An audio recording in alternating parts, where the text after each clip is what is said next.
In a nutshell, when we take greater responsibility for classroom visits, we assume greater agency.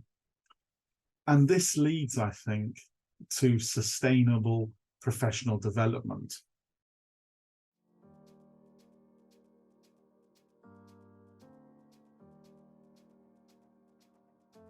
Hi, I'm Hedvig from Gallery Teachers. Welcome to our channel.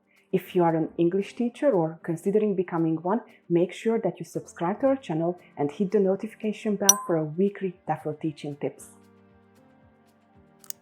Well, based on my personal experience and from talking to both pre-service and in-service teachers generally, if we think about this question of how does it make you feel, it seems clear to me that observations which are arranged by our managers are rarely seen positively by teachers. They can be the cause of considerable stress. The time it takes to write a lesson plan is something which some people, let's be honest, actually resent. And I think one of the problems is very often that it's not seen to be particularly useful. It's a tool for management and ticking boxes, but it doesn't really necessarily relate to something that's beneficial for us. Perhaps this is a feeling that's familiar to you. So what can we do about it? And to think about that second part of the question, can we make an observation useful? Well, I think we can. And that's why I move away from the term lesson observation to the idea of the classroom visit. Now, I think it's true that those evaluative observations are likely to remain part of what we do and what happens to us as teachers.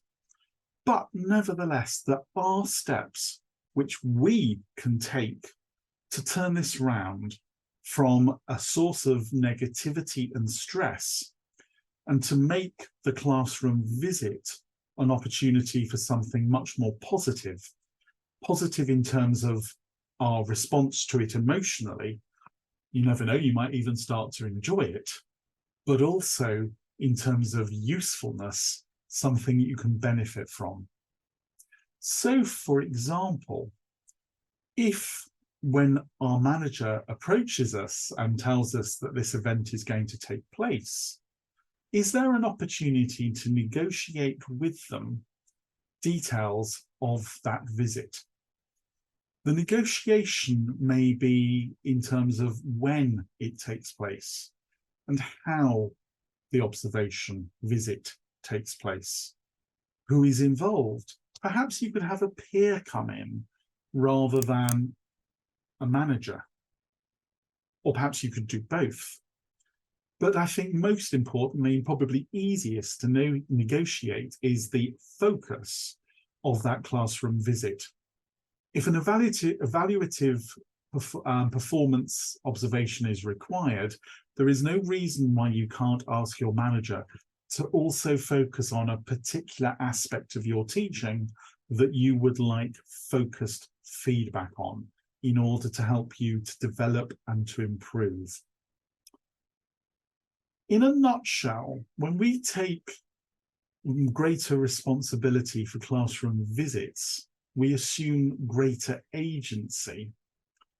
And this leads, I think, to sustainable professional development.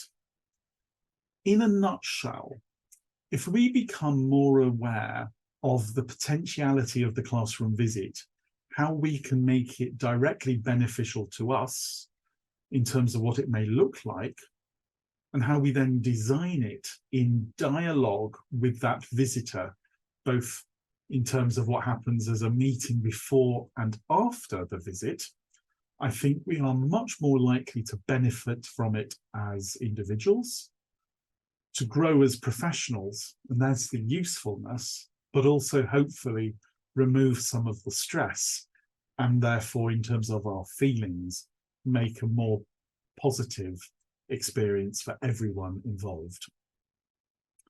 Have you experienced lesson visits which you felt were of direct benefit to you? And if so, what made them beneficial? And in your view, whether you've experienced one or not, what would you consider to be important stages to consider when we set up a classroom visit for success?